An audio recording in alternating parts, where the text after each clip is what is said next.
Dewa medis terkuat. Bab 221 Rabun Jauh. Bagaimana ini mungkin?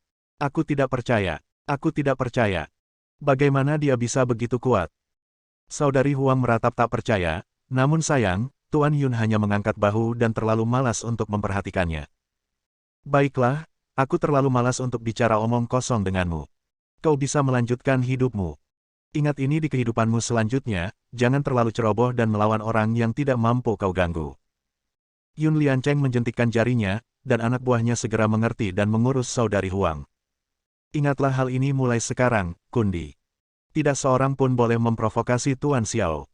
Jika tidak, tidak seorang pun bisa melindungimu. Ya. Semua orang menjawab serempak, lalu masuk ke mobil dan meninggalkan tepi sungai. Sungainya mengalir deras, dan semuanya mengalir ke arah timur, langsung ke kota iblis.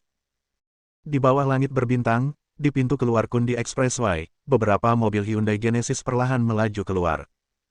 Di pintu keluar jalan tol, sudah ada beberapa mobil Genesis dengan model yang sama menunggu mereka. Ketika konvoi tiba, beberapa pria berpakaian jas segera keluar dari mobil Genesis yang menunggu, membungkuk sedikit, dan berlari ke mobil kedua dalam konvoi. Jendela mobil perlahan diturunkan, dan ketika mereka melihat sosok di dalam jendela, semua orang tidak dapat menahan diri untuk tidak menatapnya dengan kekaguman yang mendalam. Grandmaster yang terhormat, kami akhirnya menunggu Anda. Penyihir agung itu menatap lurus ke depan dan berkata dengan dingin. Xiao Chen, apakah kamu di Kundi? Melapor kepada Grandmaster, Xiao Chen memang ada di Kundi, tetapi saat ini, kami tidak tahu di mana dia berada. Bagaimanapun, ini adalah negara Yan, dan tidak mudah bagi orang-orang kami untuk pindah. Tidak berguna. Jika kamu tidak bisa menemukan Xiao Chen, lalu apa lagi yang akan kamu katakan padaku? Tuan, tenanglah. Meskipun kami tidak dapat menemukan Xiao Chen, kami tahu bahwa akan ada pesta ramuan di Kundi besok malam. Dan Xiao Chen pasti akan muncul di pesta ramuan itu. Itu yang terbaik. Sebaiknya kau pastikan Xiao Chen muncul. Aku harus membunuhnya untuk menyelamatkan putraku dan kekaisaran Goryeo. Kalau tidak, bukan hanya putraku yang akan mati dengan penyesalan, tapi kita di Goryeo juga akan kehilangan muka. Tuan, tenang saja. Xiao Chen, kau berani menyerang gaoli kami. Itu adalah kejahatan yang tak termaafkan. Kami pasti akan membantumu menemukan Xiao Chen dan membiarkanmu menghancurkannya. Mari kita tingkatkan prestise gaoli kami. Tuan, kami telah menyewa kamar presidensial di hotel terbaik di Kundi untuk Anda.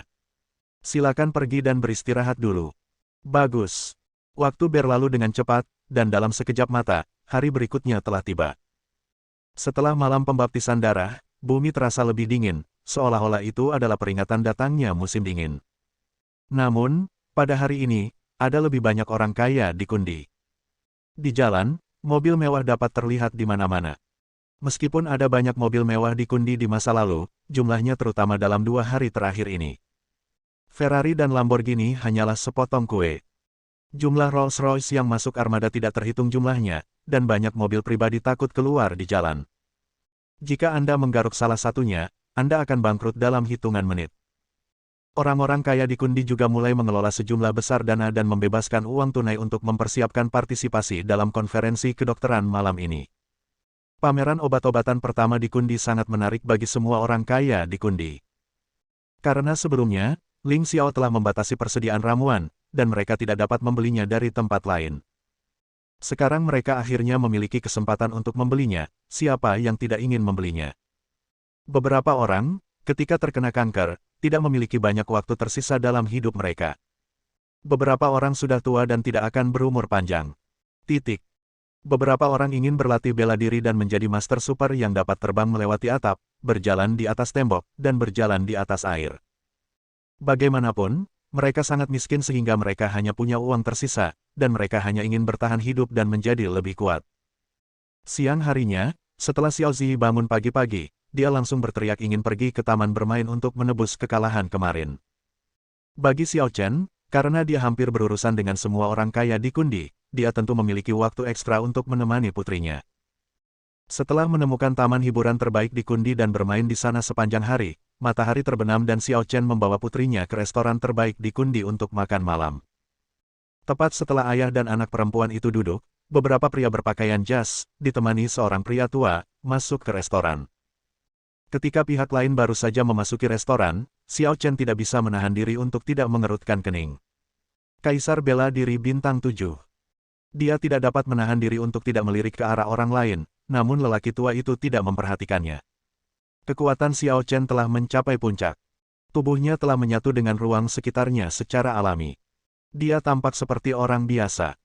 Oleh karena itu, tidak semua orang memiliki kualifikasi dan kemampuan untuk memperhatikannya. Sekelompok orang memasuki restoran dengan arogan. Xiao Zi tidak dapat menahan diri untuk bertanya. Ayah, apa yang sedang kalian lihat? Xiao Chen tersenyum. Tidak apa-apa, hanya beberapa kecoa kecil. Ayo makan. Kita punya beberapa hal yang harus dilakukan malam ini. Oh. Xiao Zi menjawab dengan suara bayi, mengambil makanan dengan kedua tangan, dan memakannya dalam suapan besar, mulutnya penuh dengan makanan berminyak.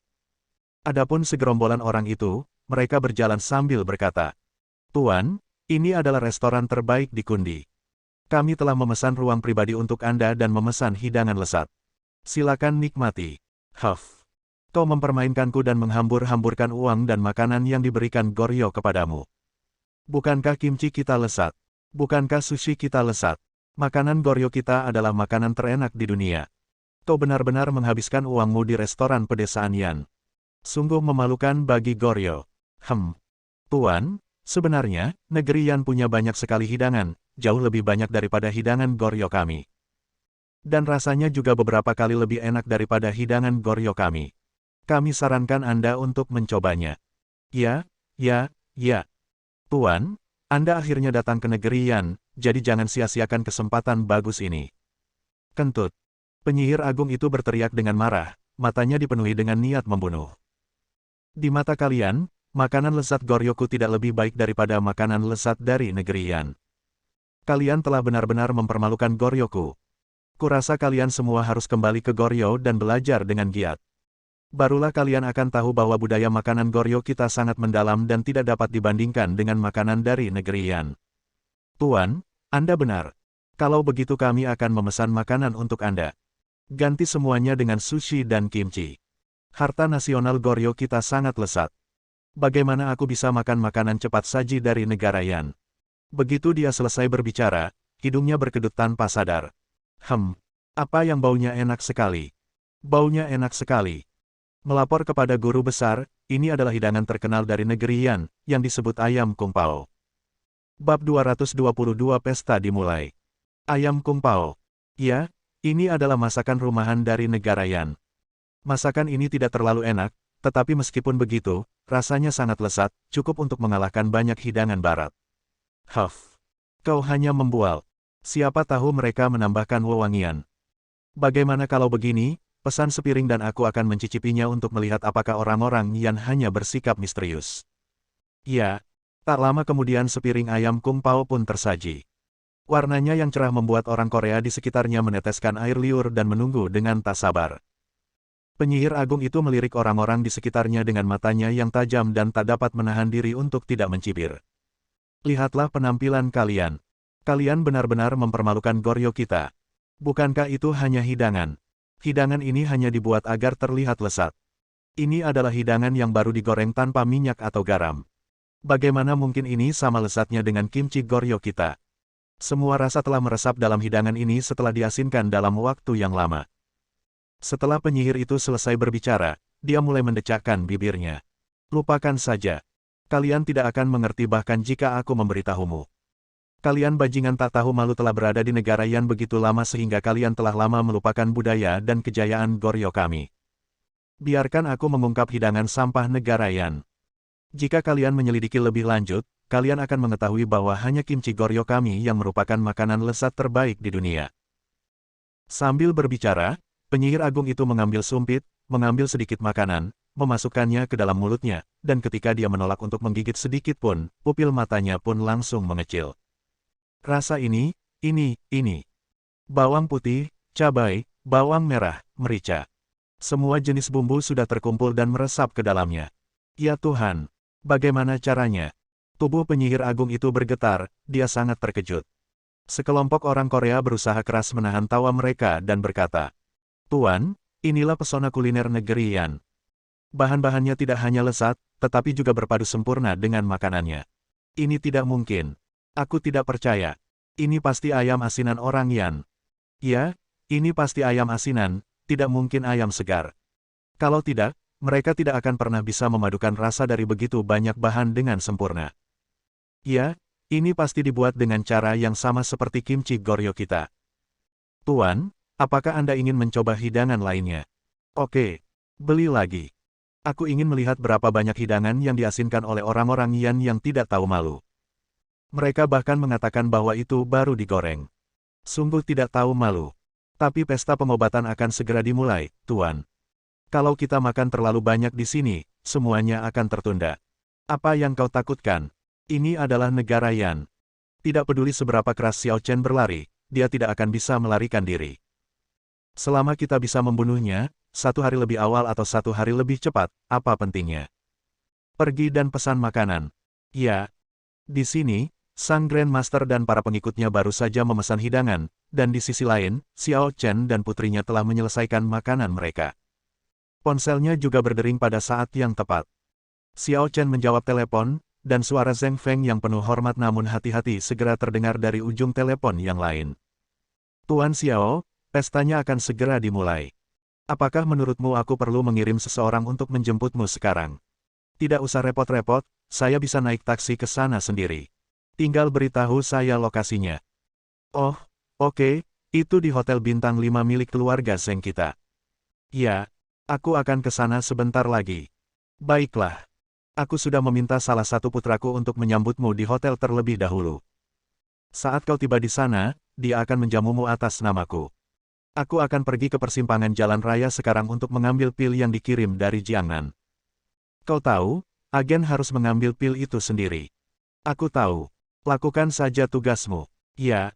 Setelah menutup telepon, Xiao Chen menyekan noda minyak di tangan dan mulut putrinya, dan berkata dengan ringan. Apakah kamu sudah selesai makan? Ayah harus segera pergi. Xiao Zi sedikit mengernyit. Tapi Zi tidak mau pergi. Tidak menyenangkan di sana. Anak-anak selalu benci menghadiri pertemuan dengan orang dewasa. Terlebih lagi, dia pernah dipermalukan sebagai pengemis di sebuah pesta dansa, jadi dia masih memiliki sedikit perlawanan di dalam hatinya. Xiao Chen mencubit wajah kecil Xiao Zi dan tersenyum lembut. Ayah sudah bermain denganmu seharian, kan? Kamu juga harus menghabiskan waktu dengan ayah, kan?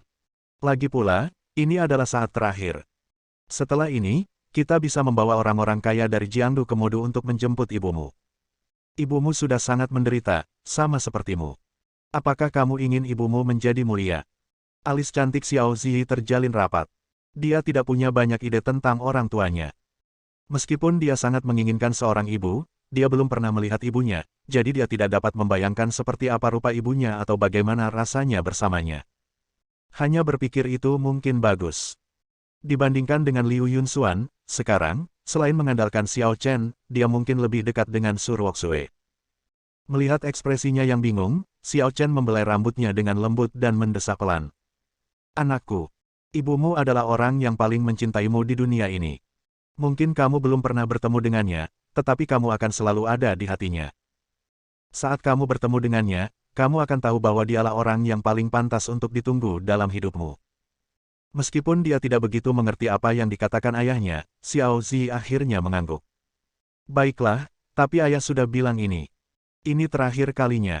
Kamu harus berjanji dengan kelingkingmu. Bagus. Xiao Chen mengulurkan jari kelingkingnya dan membuat janji kelingking dengan Xiao Zi. Tetaplah seperti itu, selama 100 tahun, tidak ada perubahan. Setelah itu, Xiao Chen membayar tagihannya, pergi, dan naik mobil ke Hotel Zheng. Begitu saya masuk ke dalam mobil, pengemudi mengingatkan saya. Adik kecil, saya ingin menjelaskan dulu, tarif taksi di Kunming telah naik sementara dalam 2 hari terakhir. Harga awalnya 50 yuan, dan akan ditambah 10 yuan untuk setiap kilometer. Xiao Chen tidak peduli dengan sedikit uang ini, tetapi dia tidak dapat menahan diri untuk bertanya dengan rasa ingin tahu. Apakah harga sudah naik begitu banyak sekarang? Sopir itu mengumpat. Jangan sebut-sebut. Sialan. Pertama harga daging babi naik berkali-kali lipat, lalu harga ayam, bebek, ikan, dan telur juga naik, kita bahkan tidak mampu untuk memakannya. Tapi kalau harga daging babi dinaikkan, kenapa kita tidak makan roti kukus putih besar saja? Apa-apaan ini? Entahlah, apa ada yang jahat beberapa hari ini? Di Kundi, sekelompok mobil mewah muncul entah dari mana. Tepat saat dia selesai berbicara, beberapa Lamborghini dan Ferrari melaju melewati taksi itu. Lihat. Kau melihatnya. Itu dia. Akibatnya, tidak ada seorang pun di Kundi yang berani mengendarai mobil pribadi sekarang. Bahkan taksi pun tidak berani mengemudi. Jika salah satu dari ini tertabrak, apa yang akan terjadi? Semua kerja keras seumur hidup akan sia-sia. Bersambung.